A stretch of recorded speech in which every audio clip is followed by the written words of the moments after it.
In 1974, farmers digging a well near Xi'an struck something that would reshape how we understand power itself. Not gold, not jewels, terracotta. Below the earth lay an army, 8,000 soldiers, archers, horses, chariots, carved from clay and fired in ancient kilns. Each face unique, each hand positioned for battle. Each one stood guard for a single purpose, to protect an emperor beyond death.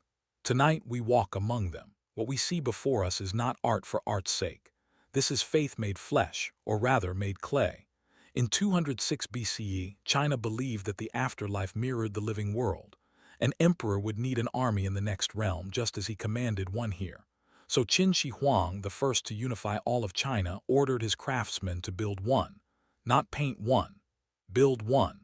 Thousands of individual sculptures, each warrior a sentinel standing eternal guard. The archers came first in our catalog, kneeling, bowstring drawn, eyes forward. These men were the sentries, the first line.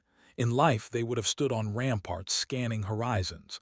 In death, they kneel eternal, weapons ready. The clay has hardened around their posture so completely that you can feel the tension in their shoulders. They do not relax. They do not age. They do not tire. What strikes us most is the precision of their armor. Not decorative, functional. Each plate is carved to suggest weight, overlap, protection. The craftsmen understood siege warfare. They understood vulnerability. And they carved into clay the very anxiety of the soldier, the need for another layer, another plate, another inch of defense.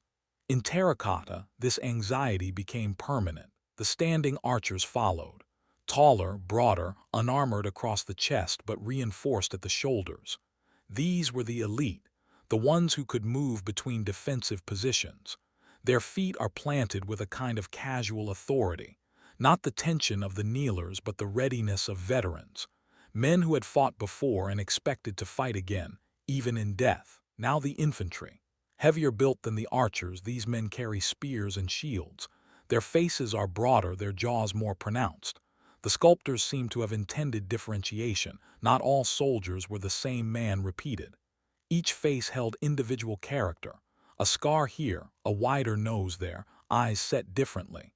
8,000 faces and no two identical. This was obsession with realism in service of the afterlife. Their hands grip weapons that no longer exist. Wood has rotted away millennia ago. Bronze has corroded to shadow. But the hands remain, fingers positioned exactly as if the spear still rested there. The muscle memory of the sculptor preserved in clay. These hands knew one gesture, and they are frozen in it forever. A gesture of readiness that will never relax. The officers emerged among the ranks, taller, adorned, their tunics more elaborate. These were the men who commanded.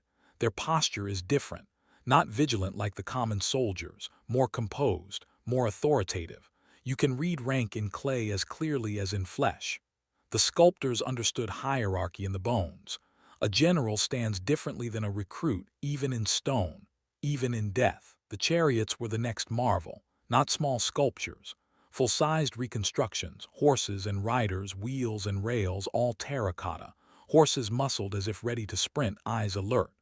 The charioteers stand with reins that once existed, now phantom limbs they forever grip. These were not foot soldiers. These were the cavalry, the shock troops, the force that would break enemy lines. Even in the afterlife, they maintained formation. The horses demanded obsession. Each hoof is carved with anatomical precision. The withers, the barrel, the chest, all sculpted from understanding how a horse stands at rest before battle. These are not decorative horses. These are soldiers in equine form. Strong-necked, alert-eyed, their legs braced as if ready to lurch forward at command. They will never tire. They will never stumble. They are perfect horses in perfect service. The charioteers themselves were rendered smaller than the horses, a visual hierarchy the sculptors maintained. The warrior stands in command, but the horse dominates the composition. Perhaps this reflected truth. A general commands, but the horse carries him. The partnership between man and beast was sacred to the dynasty. Neither could be whole without the other, even here, even frozen in clay, even 10,000 years from the warmth of flesh and breath. But the army needed more than fighters. Administrators moved through the ranks, bureaucrats rendered in clay, Men with shorter hair, softer frames, hands unused to weapons but practiced at ledgers and records. This tells us something profound. Qin Shi Huang did not imagine the afterlife as chaos. He imagined it as organized, as administered, as controlled. Even death would be subject to order, to hierarchy, to the structures of empire. Musicians were discovered among the files. Drummers, flute players, acrobats. In the afterlife, an emperor would require entertainment, celebration, the rhythm of music and laughter. These figures are more expressive than the soldiers. Their faces show anticipation, concentration. The drummer's posture suggests motion, his arms frozen mid-strike. The flutist's lips pursed forever around an instrument of wood that crumbled ages ago. Death comes for the body, but the gesture remains. The acrobats were perhaps strangest of all. Bodies twisted in impossible poses, frozen mid-flip or mid-contortion. These figures suggest flexibility, youth, a kind of joy that seems out of place in a tomb. And yet there they are, contorted in clay, captured in eternal motion. The emperor wanted joy in his afterlife, not just security. He wanted performance, virtuosity, the human body transcending its limits even in paradise, even in death. What strikes all scholars is the labor required. Each of these 8,000 figures was individually crafted, hands shaped, faces carved, hair detailed with a sculptor's tool, armor incised plate by plate, and then the firing. The kiln temperature had to be precise. Too hot, the clay warped. Too cool, it remained fragile. Thousands would have shattered. Thousands were likely remade. The cost in human effort was almost incomprehensible. Almost as if the empire was asking, how much do we value the afterlife of one man? The stable workers were unearthed near the chariots. Smaller figures, hands still positioned as if holding reins or brushing manets. These men were not soldiers. They were support, logistics, the unsexy machinery of warfare that keeps an army functioning. No officer writes poems about stable hands, but no general moves without them. The emperor understood this. He did not imagine a ghost army without ghosts to feed the horses, to maintain equipment, to manage the endless necessities of power. The sculptors carved weapons that would never be wielded. The wood and bronze are gone now, but the hands grip them in perpetuity. Swords, spears, bows, all rendered in materials that decay, held by hands in materials that endure. There's a profound irony here. The tool lasts longer than the hand that wields it. The gesture outlives the arm. In clay, the promise of weaponry becomes more important than the weapon itself. The threat eternal, the instrument temporary. The armor types varied significantly. Some warriors wore the long robes of infantry. Others bore the plates of heavy cavalry. The sculptors were documenting real military organization. These were not fantasies. These were the actual formations, the actual divisions, the actual hierarchy of the Qin military rendered in clay. This is evidence frozen in terracotta, 8,000 witnesses to how an ancient empire waged war, organized itself, imagined power and hierarchy. The facial hair tells its own story. Beards and mustaches were carved with surprising detail. Some warriors are smooth-shaven. Others sport elaborate facial hair suggesting age, status, rank. The sculptors were reading faces like texts. A mustache meant authority. A beard meant wisdom. These were cultural markers rendered in clay. 8,000 times the artist chose, beard or no beard. Each choice a small declaration about who this soldier was, what he represented, how he should be remembered. The eyes were never painted with pupils on the terracotta itself. They remain hollow. This creates an unsettling quality. These warriors stare at us with empty sockets, eternally aware but eternally unseeing. The sculptors left them unfinished in a way. Perhaps paint was applied originally and lost to time. Or perhaps the emptiness was intentional. These soldiers are not quite alive, not quite dead. They are something between, watching without seeing, ready without consciousness. Pigment analysis has revealed that these warriors were originally painted. Not pale white as we see them now. Vivid, bright, armor in vivid reds and yellows and greens, skin tones applied with care, hair darkened. The empire wanted its afterlife army to be striking, visible, unmistakable. Color meant life. Color meant presence. But centuries of exposure have stripped it all away, leaving us only the white ghost of the original vision. We see the skeleton of what was meant to dazzle. The hands, always the hands. In studying these sculptures, scholars realized that hands were modeled separately and then attached.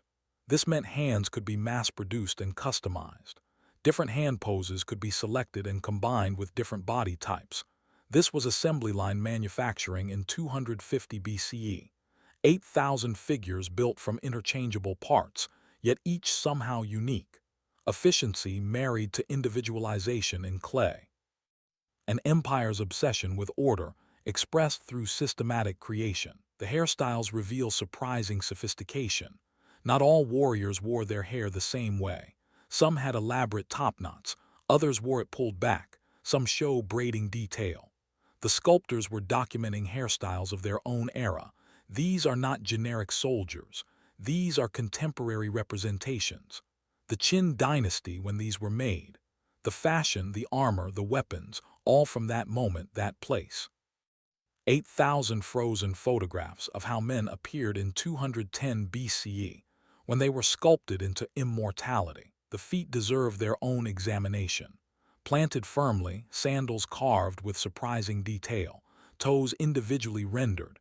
These are feet meant to stand forever, not run, stand. Even the chariot horse's hooves show perfect anatomical accuracy. The sculptors cared about every surface, every joint, every detail that would touch earth, as if the ground itself was sacred and the connection between the soldier and the soil was a covenant. These feet would guard the emperor's tomb for eternity, rooted without movement. When the tomb was finally excavated, many warriors were found broken, shattered. The ceiling of the chamber had collapsed sometime in antiquity, crushing rows of soldiers. Yet even broken, they remained standing, or rather, the pieces remained in place, as if the destruction itself could not fully disrupt their formation. The will to guard outlasted the architecture meant to protect them. The emperor's desire for eternal service was so strong it survived catastrophe. Even in pieces, the army remained assembled. The discovery in 1974 sent shockwaves through the academic world. 8,000 figures suggested something that contradicted conventional understanding of ancient China. It suggested obsession. It suggested resources lavished on death. It suggested that belief in the afterlife was not metaphorical but literal enough to demand the construction of an entire civilization in terracotta. This was not a tomb. This was a statement. The emperor was declaring, "I will not cease to rule even when I am dead." Scholars estimate the project took decades. Thousands of sculptors, potters, kiln workers, entire villages may have devoted themselves exclusively to this task. Families of artisans passing techniques to the next generation. A single lifelong project, building an army that would outlast its creators. These sculptors knew they would likely never see the completed tomb. They were carving for a legacy they would not live to see, yet they worked with precision, with care, with a kind of devotion that transcends even death. The generals were the final ranks we encounter, the most important officers, standing taller, sometimes over 6 feet in original height. Their armor is more elaborate. Their faces suggest age, experience, command. These are the men who would have stood closest to the emperor in life. In death, they stand closest in formation. The generals were not scattered among the ranks but gathered in their own spaces, maintaining hierarchy even in the afterlife.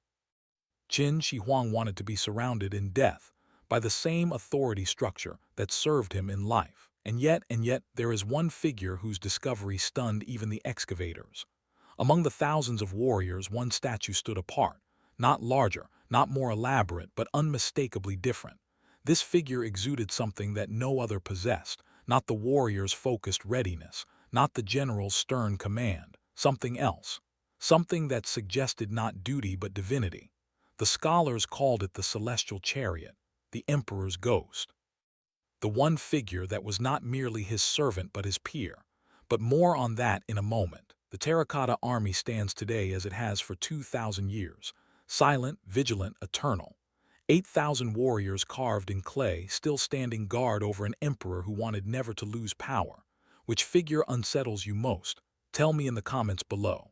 And subscribe to Gods in Stone as we walk through the next pantheon, the next tomb, the next civilization that carved its gods and its dead into stone. The next army of immortals awaits. Will you join them?